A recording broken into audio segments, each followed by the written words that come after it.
Good morning, good afternoon, good evening, depending from where you're connecting from. And welcome to episode 6 of our COVID-19 Religion and Belief webinar series. Today, our speakers will focus on Central and South America, and the panel will be chaired by Professor David Moore, Associate Director of the International Center for Law and Religion Studies at Brigham Young University. You should see a poll on your screen. Let me pull it up right now. And I invite you to respond to give you and our speakers an idea of our global audience. So thank you very much. For your information, this webinar is being recorded and live streamed on social media. The recording will be available on our series landing page, where we also publish information about our upcoming episodes. We'll also post some links on the chat. You can ask and upvote questions at any time using the Q&A tool that you have on your screen, on the bottom of your screen. If you get disconnected, just use the same link you have received when you registered to get back on the call.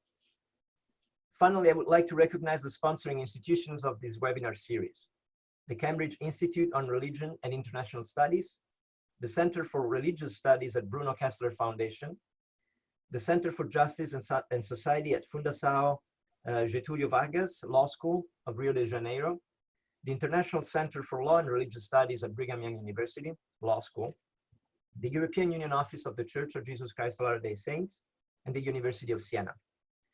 I will now introduce Professor Moore, who we have invited to chair this session, and I will also broadcast the results of the poll just before handing in the floor.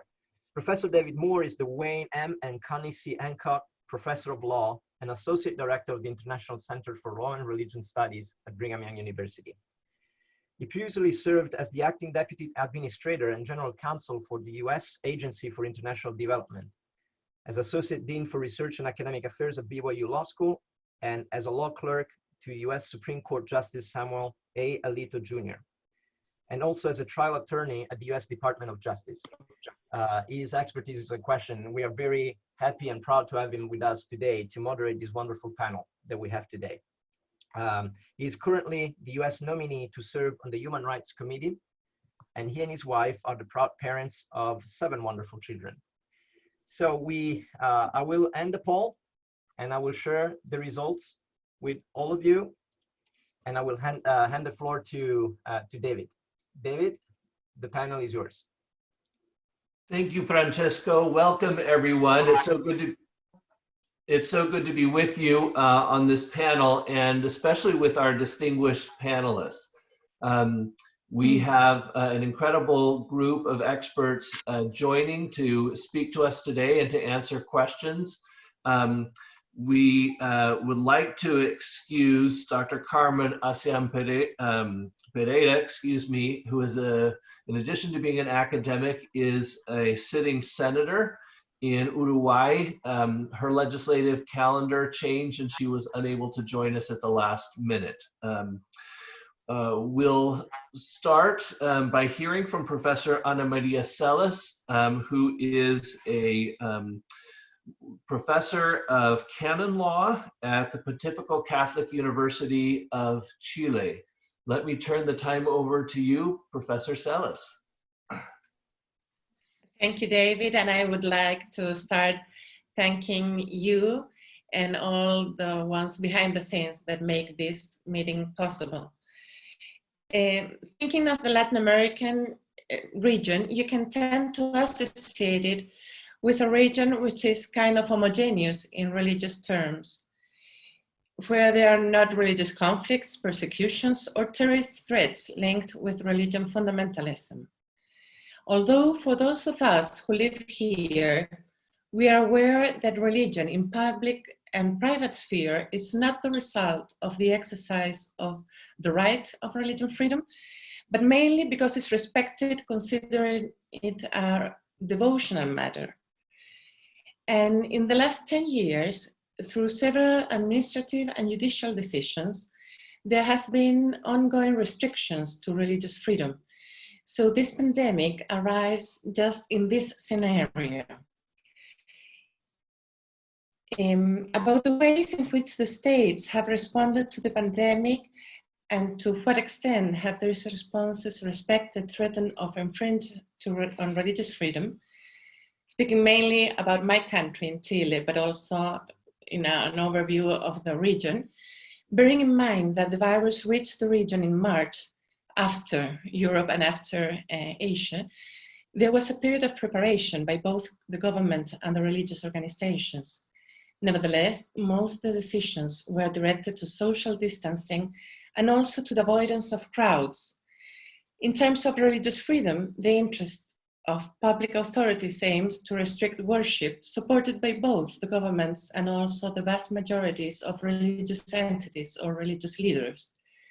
As a region, during the 1980s, where there were different kinds of constitutional state of exception due to political situation, the right to religious freedom was respected. But a decade or so ago, during the swine flu, there were starting restrictions on massive religious celebrations as pilgrimages, but not, for instance, equal restrictions on soccer games. In many countries, there was no need to the state to give specific instructions about religious celebrations, since it was obvious when there were restrictions on crowds up to like 50 people. In funeral religious rites, although, restrictions have been far more strict, allowing very few relatives to be there. The freedom of ministers of religion to give religious assistance to ill people have differences from country to country. In some places, the authorities allow it, and in some time, they just don't allow it. It is up to the religious entities to have the special dress code, and the state doesn't even care about providing it. But to me, what is worrying now is when it comes to different medical treatment.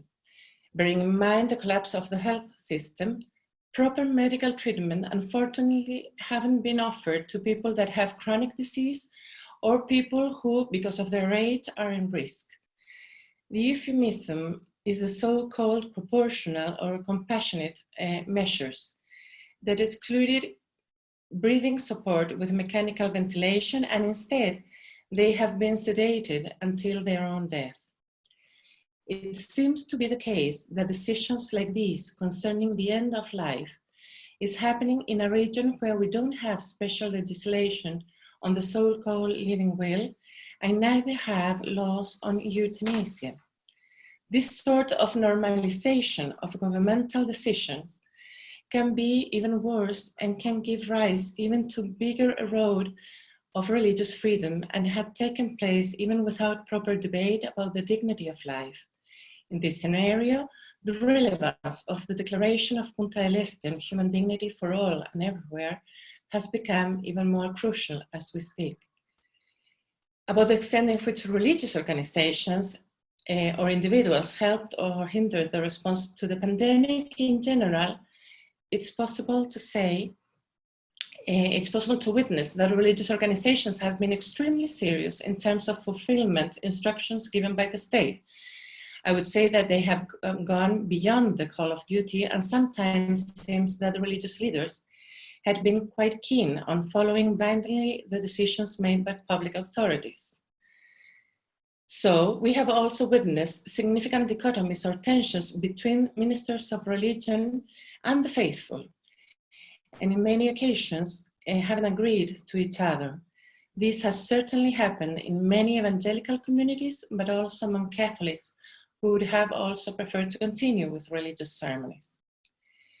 Bearing in mind the time before quarantine, there have been some important examples of social condemnation trending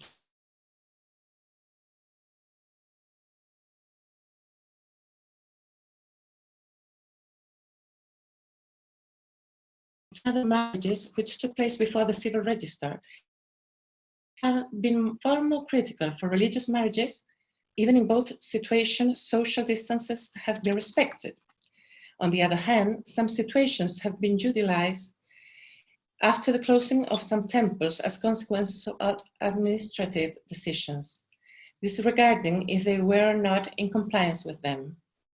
Even so, bearing in mind the social and the economic situation of the region, it shouldn't be underestimated what religious organizations have been doing so far with their infrastructure, and also helping with volunteers to support several tasks, as giving support to migrants and serving in the huge amount of places where there's poverty and assistance. About best practices and that would help, I would say that in my view, bearing in mind the inevitable lack of organization and the challenges that we are facing now, it seems clear to me that collaboration between state and the religious communities should have been given further thoughts in advance. Regrettably, in our region, there are very few cases in which there are permanent commissions. And some, now they are starting with those kind of commissions or committees. But it's very challenging and very time-consuming in the sense of building trust in these kind of times, and also avoiding to create differences between religious leaders that are not invited, for instance, for those kind of committees, as they should elect some representatives. There's also another thing that I, like a principle that we should have in mind in these times, and it's about given the equal treatment to religious faith, or faith-based organizations, to non-profit organizations. There has been in some places some favorable conditions, favorable economic conditions or tax exemptions or things like that, that haven't been extended to faith-based organizations. So it's something that we should think about, especially because they are helping a lot to give assistance to people in need in this time, helping the governments and being willing to do so. I think that with the risk of the issues about the end of life, lack of treatment, and being more severe with religious crowds than with any other crowds, it's a unique time to think again, once and again, and try to commit to the spiritual dimension of people and society. And I hope that at the end it would be obvious for the state in its own interest that that's the only way to go through to have a real experience of religious freedom, and to really promote religious freedom as a right and not as a mere concession from the authority. Thank you, Professor Celis. I appreciate you setting the background, giving us a sense of the lay of the land in Latin America before this pandemic hit, as well as some of the challenges that have resulted, and some thoughts on going forward, what we ought to be thinking about, and maybe even some institutions we need to be thinking about creating to address situations like that. Thank you so much. Let me just say also to all our participants, you've received full bios for our panelists. I'd encourage you to look at those. I'm not going to take time as I introduce each of our panelists, but it's worth looking at the expertise of the members of our panel. So please do take a moment to look at their fuller bios. We'll turn the time over now to Dr. Juan Navarro Floria, who is a professor at the Pontifical Catholic University of Argentina and a longstanding expert in law and religion. Dr. Navarro Floria. Thank you, Dave. Good morning or good afternoon, everyone. It's really my pleasure and my honor to participate in this virtual meeting. I have been in some of the previous meetings that have been very interesting, and I hope this should be also useful. I share what Ana Maria said before. It's my same point of view in general. I think that regarding the issue of this seminar, the first thing to say is that the coronavirus pandemic, without any doubt, represents a challenge also for religious communities and for the states that are obliged to respect and guarantee religious freedom. This is not the first pandemic in history of the human beings, but I think it's the first one that takes place at the same time all over the world, and in which we are witnesses of the answers that each one gives, each country, each religion, at the same moment that this happens. It's very exciting to me.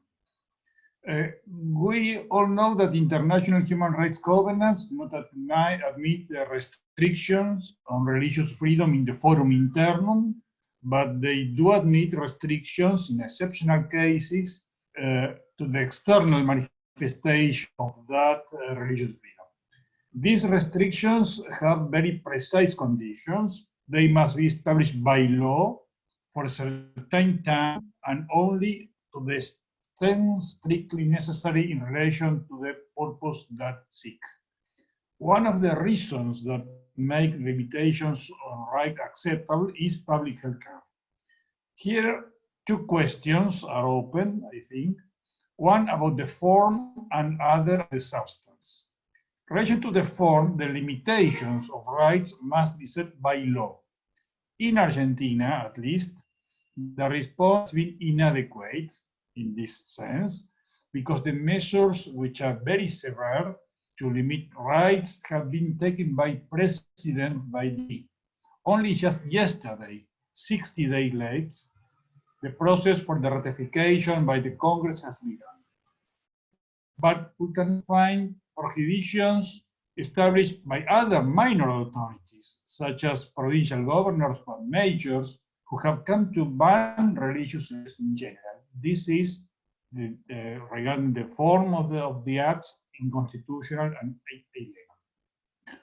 For the substance, the question is, what is reasonable and essential to combat the pandemic?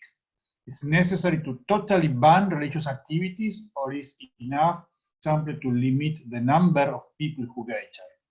I think there are many issues, at least 3 issues that deserve attention. First, religious assistance to people. Ana Maria speak about this. In Argentina, the first norm of compulsory social isolation made no exception to this. Happily, that was reviewed and religious ministers were authorized to leave their homes to provide resistance, especially to the sick. This is very important because in time of illness, anguish, and death like this, religious assistance is especially urgent. And of course, the religious ministers are going to be the first one interested in taking care of their own health and that of the faithful. In my opinion, they deserve the same treatment of healthcare personnel, like in war times.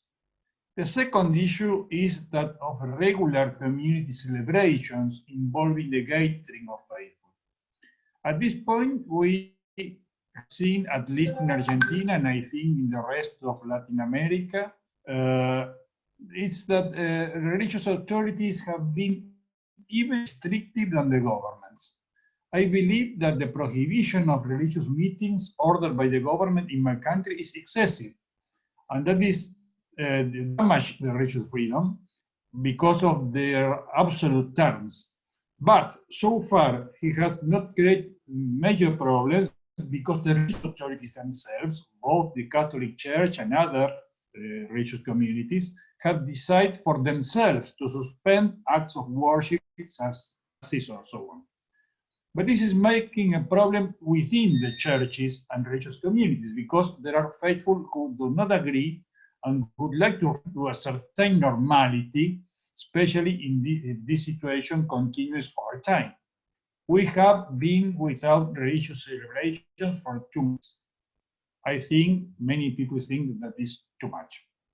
On May 11, the president by decree extended the isolation until May 24, at least.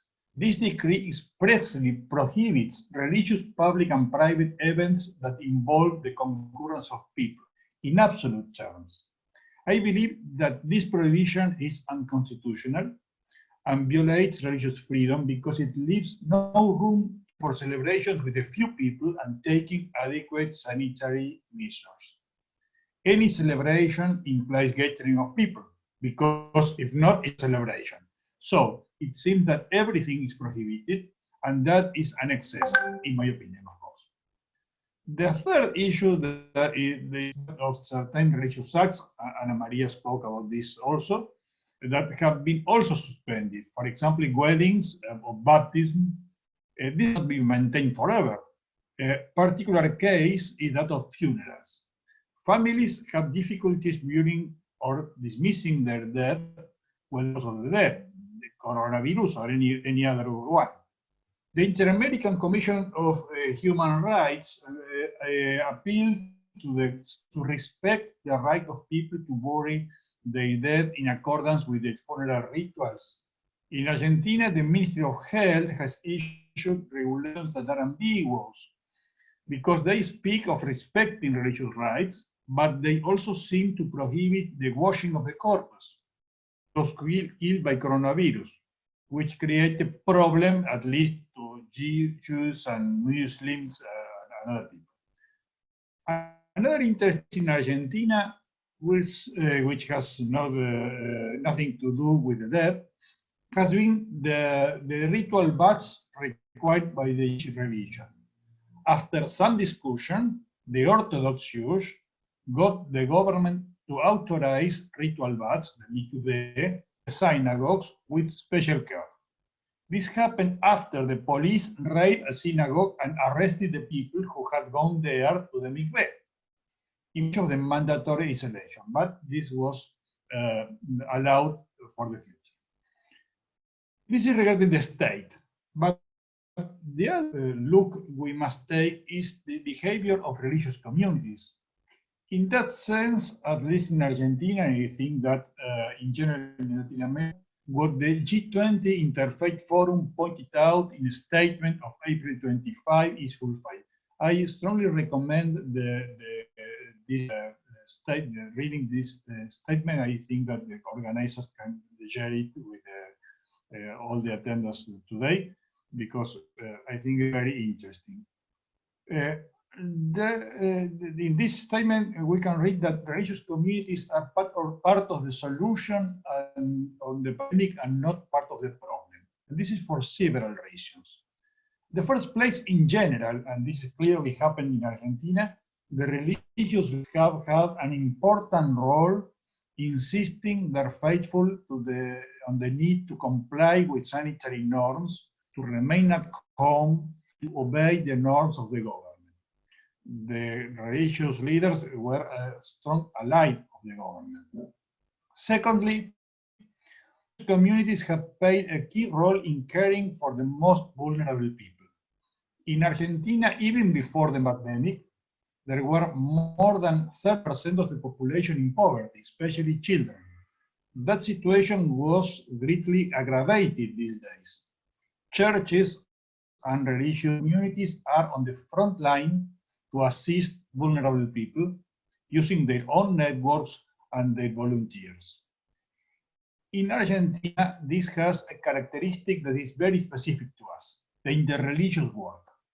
The Catholic Church, evangelical churches, and the Jewish community jointly organized a campaign to help the poorest.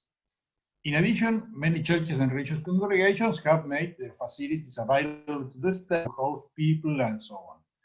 But I would like to underline this joint work of the religious communities fronting this emergency. At the beginning of the crisis, there are exceptions, of course. Right? At the beginning of the crisis, a very well-known pastor, Pentecostal pastor, appeared wanting to sell alcohol, supposedly blessed, at the case to chase away the virus. But this is an isolated case that immediately received general repudiation, beginning with the evangelical churches themselves. The behavior of the churches and the religious bodies it's very good in general. Third, we have not seen in Argentina, and I believe in Latin America, no apocalyptic discourse or theological explanations of the pandemic as a sort of the divine punishment to the people. On the other way, moments of prayer have multiplied, praying for the end of the pandemic. Today, there are an appeal of all the big religions with the Pope in the first time to pray for the end of the pandemic.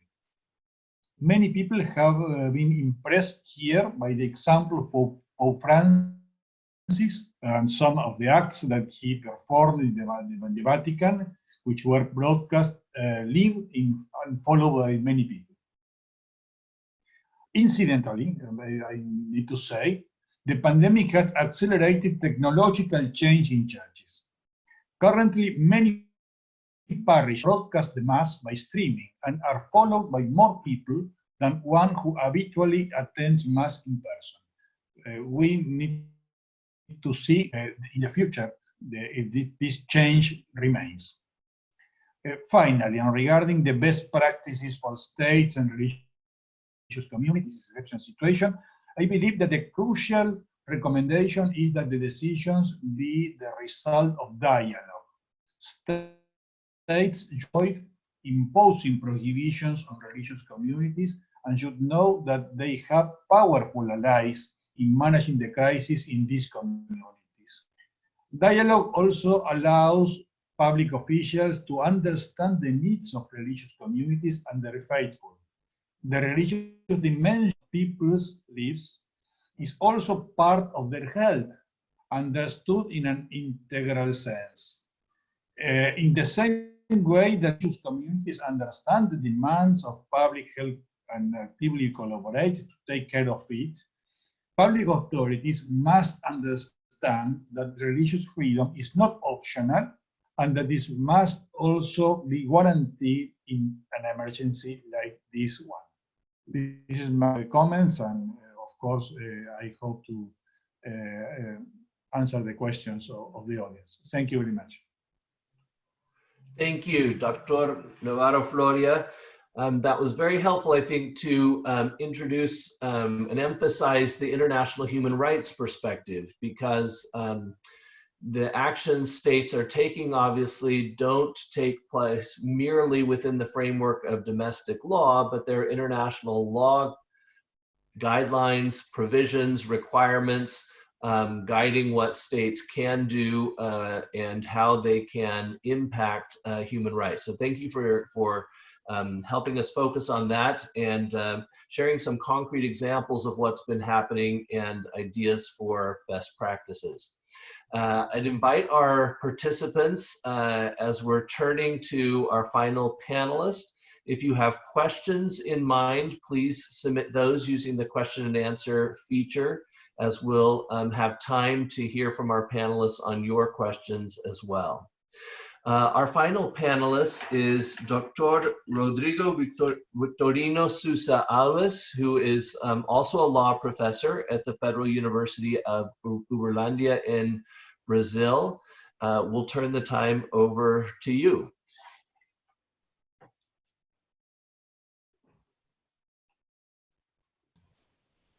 Thank you very much, David. And well, can you hear me? I think so. Okay. Thank you very much, David and Francesco, Marco, Pasquale, Brett, and all the organizers for this series of webinars for this invitation. I am also very glad to share this panel with two of the most distinguished Latin American scholars in the field of law and religion, my colleagues and friends, Ana Maria and Juan Navarro. The situation in Brazil is complex and very sad, unfortunately. The numbers are advancing fast. By the end of today, there will be around 200,000 cases. About these, half of these are currently infected patients, and 14,000 deaths. Since the beginning of May, there has been a daily increase of about 9,000 cases and hundreds of deaths. More than 700 new deaths were registered yesterday. At the same time, there are numerous controversies regarding the response to the virus outbreak. In general, we had a late response in March, which was gradually intensified in the midst of daily political conflicts. In addition to a health crisis that makes a precarious health system collapse, we will face soon an economic crisis, as everyone else, that will severely impact the most vulnerable groups in Brazil. Concerning Latin American context in general, there is also other structural problems that make the crisis deeper, such as extreme economic inequality, the fragile situation of indigenous peoples, the vulnerability to which women are exposed, among others. Among religious groups, there have been different kinds of responses, including, on the one hand, voluntary suspension of activities and the promotion of campaigns in favor of social distancing, and on the other, protests against restrictive measures and the defense of civil disobedience. In this context, one of the most contentious issues regarding the exercise of freedom of religion or belief is the nature of religious services, as affirmed by the legal instruments that declared state of emergency in the federal, state, and municipal levels, whether they are essential or non-essential. For example, the federal government included in its decree that religious temples are essential services, and for this reason, the activities inside them shall not be prohibited. Recently, local authorities are, for the first time, adopting lockdown approach, which may also affect religious activities. While regulating businesses and other activities, the governments of the federation had different responses, from total prohibition to total permission of in-person religious services to proceed. It has been declared, for example, that it would be up to religious leaders to decide about the internal organization of their own services. Regarding this controversy, the diversity of approaches adopted by the public authorities in Brazil was allowed by the Supreme Federal Court, which affirmed that states and municipalities have the power and autonomy to adopt the measures they see fit. In a country with 26 states and 1 federal district, more than 5,500 municipalities, the decision of the Supreme Court seems to be right.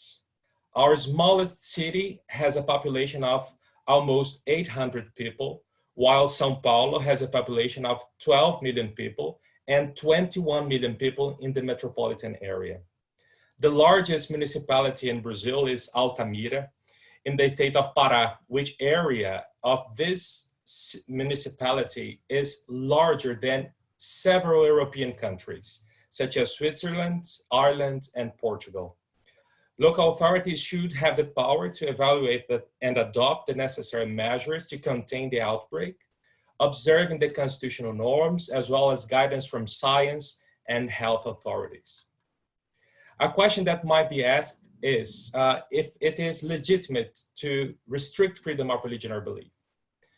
This liberty, which is a fundamental right in the Brazilian Constitution and a human right in international treaties, has 2 dimensions, one internal and one external, as it was explained by Juan Navarro. The internal dimension has absolute protection and cannot be restricted for any reason. The right to believe, not to believe, to adopt, change, or abandon religion or belief. That's an absolute right. The external dimension, the forum externum, protects the manifestation of a religion or belief, and it is subject to the restrictions that are necessary in a democratic society, which shall be provided by the law and aim one of the legitimate objectives listed in international treaties, which have been ratified by Brazil. It is clear to me that the pandemic may be a legitimate ground for restricting freedom of religion or belief, as public health is one of the social rights protected by the Brazilian Constitution, and one of the permissible limitations of the Article 12 of the American Convention of Human Rights. However, the manifestation of religion or belief cannot be entirely limited or annulled. The same convention, in its Article 27, ensures that declaration of state of emergency may not be used to suspend some basic guarantees provided for in the convention, including the protection of freedom of religion or belief. Similarly, Article 4 of the International Covenant on Civil and Political Rights protect freedom of religion or belief against derogation by states in times of public emergency. For some groups, it is essential to their faith to have physical contact in their rituals, and without proximity, it would not be possible to perform these religious practices. For example, for several Christian groups, the participation in the Lord's Supper requires the administration by a religious authority, such as a priest or a pastor. While for African Brazilian religious communities, hand kissing and exchange of blessings are very traditional practices. Therefore, while general approaches by public authorities are necessary, the needs of religious people and groups should be taken into account, accommodating their most basic and essential religious requirements and practices as much as possible, including religious assistance and religious acts and rituals. Considering also that many people in Brazil do not have access to broadband, a problem also for distance learning education.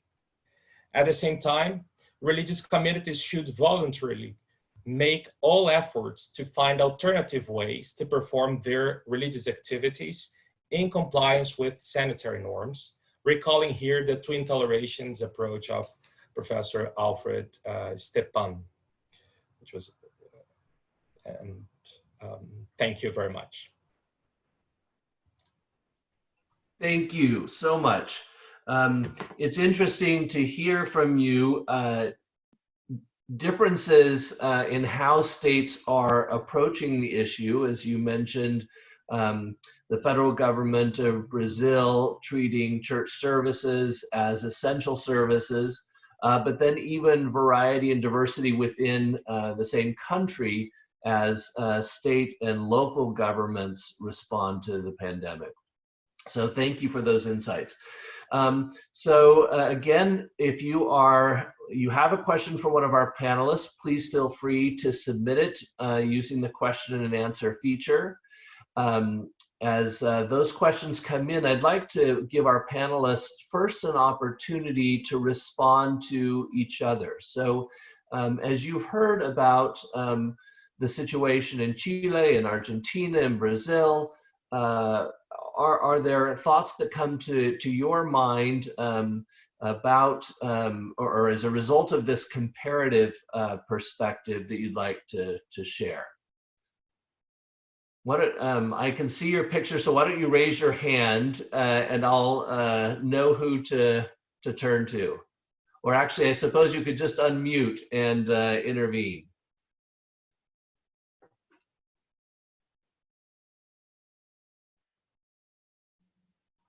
I'm not sure who is going to intervene, but I would just say that perhaps Brazil has a unique experience in this sense of religious temples, or the essential of them. But in other places, and I didn't talk about that, but it's interesting that, for instance, in Nicaragua and Mexico, where government had a lack of decisions about coronavirus, religious organizations have been the ones who have going in advance and advising from some measures to their people. And they by themselves have suspended their ceremonies, for instance. And also would like to underline the fact that Professor Navarro Flores said about there has no been apocalyptic discourse on these issues, but there has been some experiences, for instance, in Honduras and in Peru, where there have been some demonstrations of preaching about the evil of this pandemic and the need to pray, which is like a popular way of getting through that. But on the other hand, there has been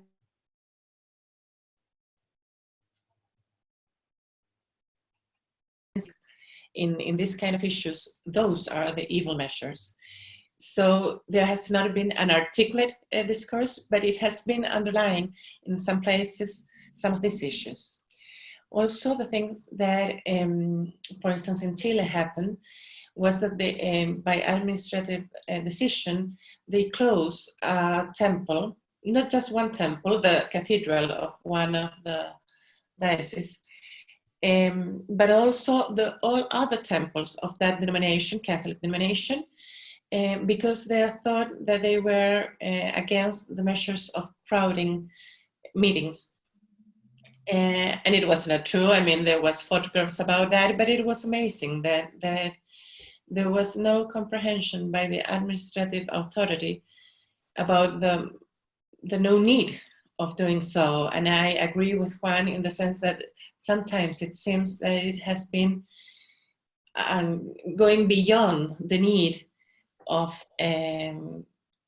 avoiding some ceremonies where you could have some kind of religious expressions. Thank you. Juan or Rodrigo, do you want to step in?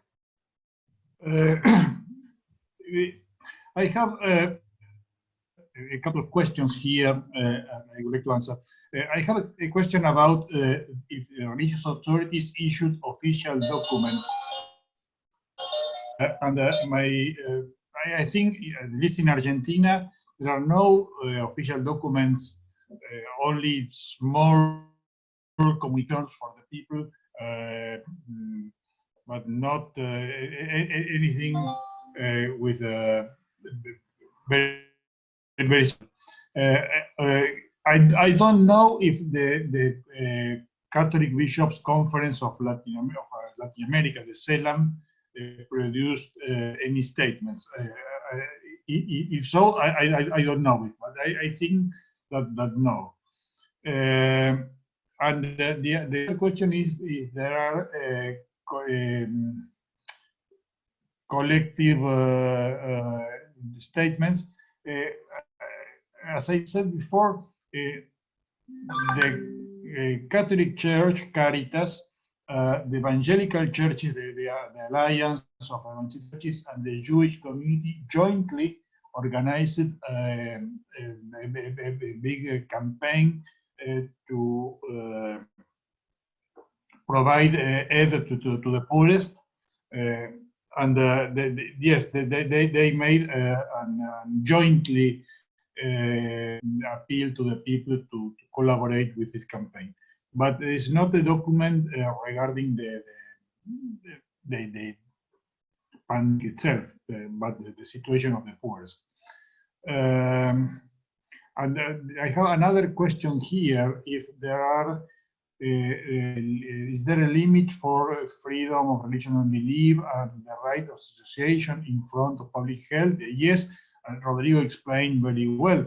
The international covenants allows some restrictions in the external manifestation of the freedom of religion, but as I said before, this has some formal requirements by law. In the case of Argentina, the law does not exist. We have in the Constitution what we know the estado de sitio, the exceptional state that must be declared by the Congress, and this didn't happen. So in this sense, I say, and this shared by the constitutional experts, that the keys of the government are quite unconstitutional. Of course, everyone recognizes that we are in a health emergency, and the health emergency is one of the situations that allows the restriction of the external manifestation of freedom of religion. But the question is the extension of the restrictions. And I think that the extension the goes more beyond the necessity in this case. We need. Argentina is a very big country. smaller than Brazil, but it ate the biggest country in the world.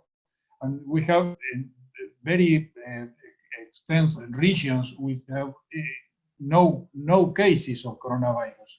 In all the country, we have 300 deaths of coronavirus with 45 million people. So the problem is the proportion of the restriction, because we all agree that some restrictions of the rights are necessary, but how we extend this restriction? This is the problem, in my opinion.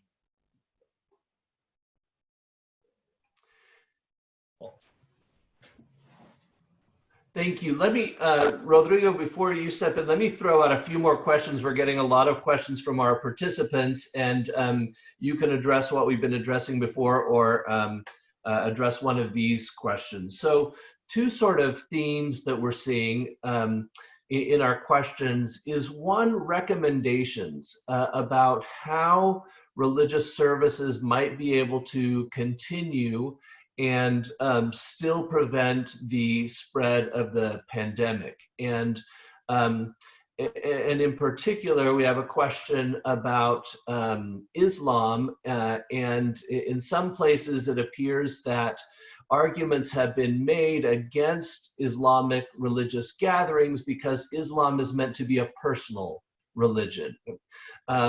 So recognizing that, you know, religious gatherings are a significant part of many different faiths, do you have recommendations for governments on how to balance the need to contain the pandemic and how to respect religious freedom in terms of gathering?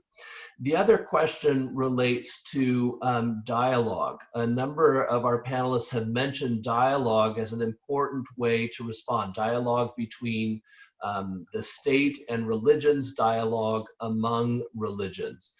So along those lines, one question is, you know, before the pandemic hit, there were certainly interfaith efforts. Have those kicked in to coordinate on providing relief or providing input to the government? And in the religious, interreligious context, have you seen sort of favoring of one religion over another? We have a comment about Cuba that there was sort of favoring of one faith over another during Holy Week. Are we seeing problems of treating religions differently? So let me ask for your input on that. That again is sort of recommendations to government. And the other is dialogue. Have we seen that dialogue be effective? Have some religions been elevated over others? Have interfaith efforts been able to kick in or develop in this context and help in the response to the pandemic? Thank you, David. If you allow me, I would like to connect this these questions with another one that was made previously about the role of the evangelical movement in Brazil, as maybe most of the public controversies regarding this question of the temples in Brazil is related to evangelical politicians or leaders that made public some statements. I can see that there are different responses from this specific community, and I don't see interreligious dialogue now in Brazil. I think we should have, even our center are organizing 2 sessions for interreligious dialogue in the following weeks with representatives from a large religious groups and institutions. But I cannot see that happening right now in Brazil. But regarding specifically, as it was asked, the role of the evangelical movement in Brazil, there are different responses. For example, if you look at the social media publications, you can find people professing some kind of evangelical faith, downplaying the outbreak and campaigning strongly against the isolation measures, to those who recognizes the real dangers related to the outbreak and supports the measures and use creativity to find ways to proceed with their religious activities. In the political scene, there have been also several controversies as well as different approaches by large religious groups, some of them very influential at the federal or national level. I'm not going to mention their names here, but they are very influential, and everyone in Brazil knows who they are. If you make a quick search on internet, you can find the publication of opinions and recommendations by organizations that represent Christian communities in general and evangelical communities in particular, as the National Conference of Bishops of Brazil is doing. In the evangelical movement, there are some institutions that are doing the same thing, such as the National Association of Evangelical Jurists and the Brazilian Institute of Law and Religion. They are evangelical institutions that are promoting a more moderate and try to promote behaviors that respect fundamental freedoms and health. From what I could observe, many evangelical churches suspended their activities, although some are starting, in spite of the increase in the number of cases. Some are starting again their in-person meetings, most of them in terms of small groups. There are also several social initiatives organized by churches and nonprofit institutions regarding the promotion of social welfare. So the evangelical movement is very diverse, and it's difficult to find just one voice. It's impossible. There are several voices, several initiatives, and it's very complex. So yeah, thank you.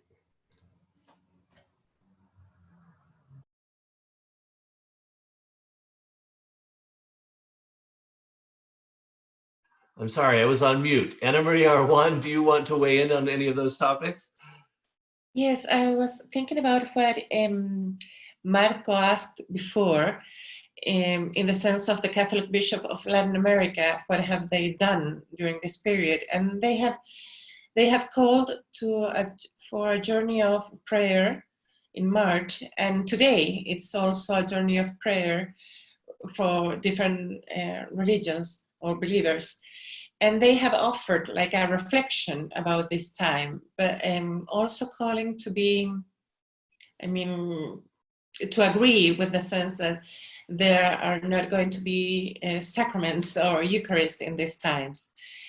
That was one of the things that I have thought. But about recommendations, I think that there are some small steps that could be given in these times to start again with religious meetings or worships. One could be that people that has no chronic disease or is not in the age of risk could go to different ceremonies.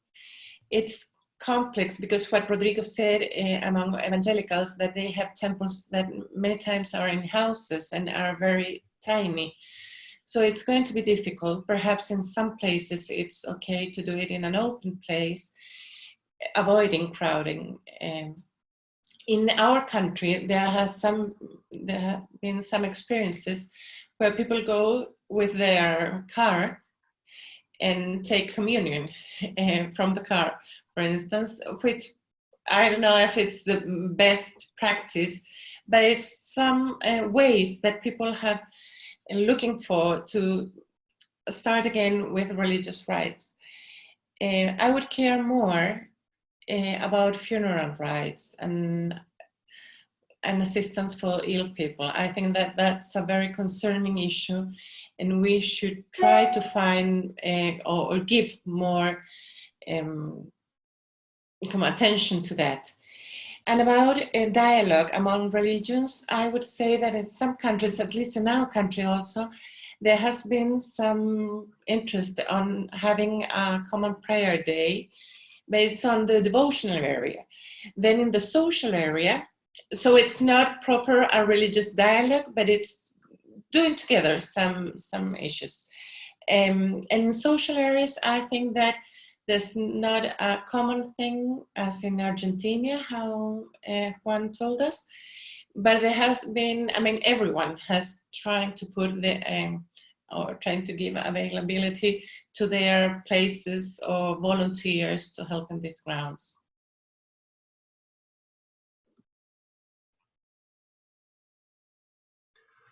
Juan, do you have anything you want to add?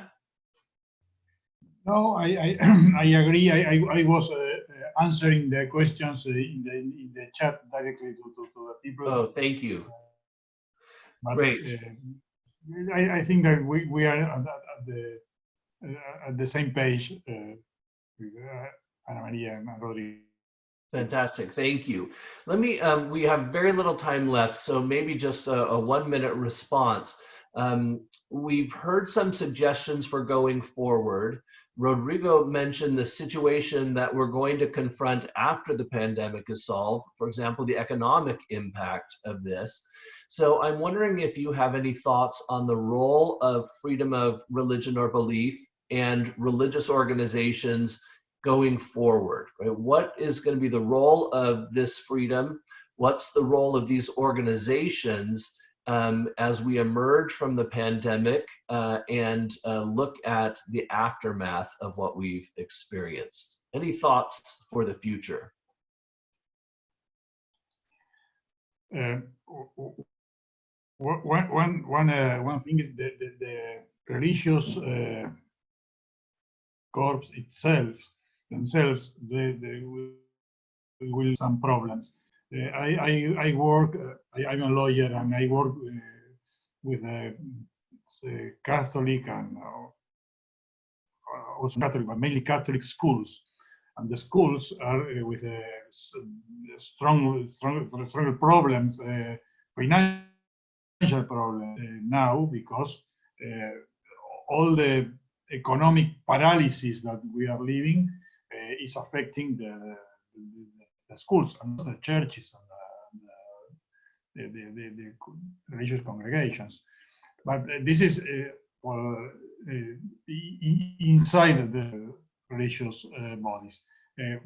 Regarding outside the churches and the religious communities, I think that the poverty is growing dramatically because of this crisis and because of other reasons before of the crisis, but this is increasingly the problem.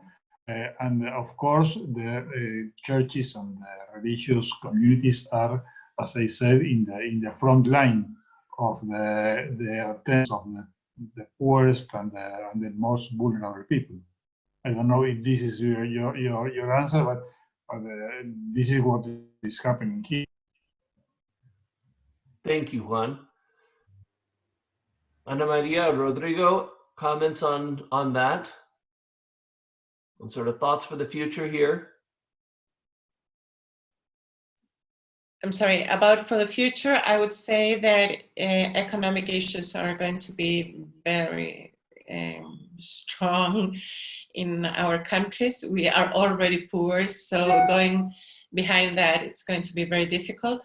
That's why I was talking about the need of government to be aware of the sense that they have to give some facilities also for religious-based organization or faith organizations to be able to support those their activities, helping the poor.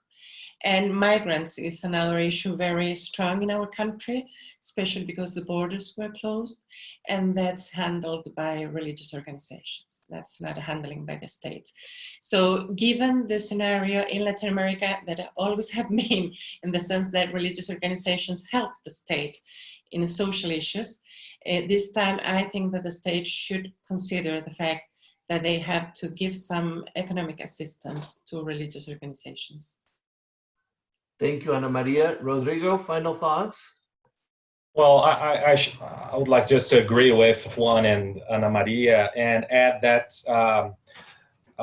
religious communities have been networks of solidarity and mutual support, not only in spiritual terms, but also in emotional terms and material or financial, supporting each other. And not only their own members, but also the others, like Ana Maria has just said. And I think this is going to be even more necessary after the pandemics. And I believe freedom of religion or belief makes it possible and empowers religious communities to perform this very important social role. As Ana Maria said, in Latin America, we can see clearly the role that has been played by religious communities in terms of social assistance, support to the population in general, and it's going to be even more necessary. And yeah, thank you. Thank you. I'd like to acknowledge we've had other questions from our participants. I'm sorry we're not able to get to all of them, but you now know our panelists and know how expert they are. So I'm sure you could contact them directly if you have additional questions. Let me thank each of our panelists, Ana Maria, Juan, Rodrigo, for sharing their expertise with us and for continuing to keep on top of what's happening with freedom of religion or belief and the pandemic in Latin America. Your contributions are very helpful not only to the region, but to the world. And we have the world represented on this call, so thanks for sharing those more broadly. Francesco, I'll turn back to you for any final thoughts. Thank you very much, David, and thank you to our wonderful panelists. Let me show the participants, all of us who have been, the panelists, you as a chair, David, and all of those who have been working to make this panel happen. Thank you all again for these wonderful episodes. Now, for the participants, I'd like to let you know that we have the next episodes on the 7th. This is episode 7 on the 21st of May. We'll look at the pandemic and the intersection of business, religion, and economics. Episode 8 on the 28th of May. We will have a panel with a small group of European special envoys, chaired by former European Commission Special Envoy Jan Fiegel.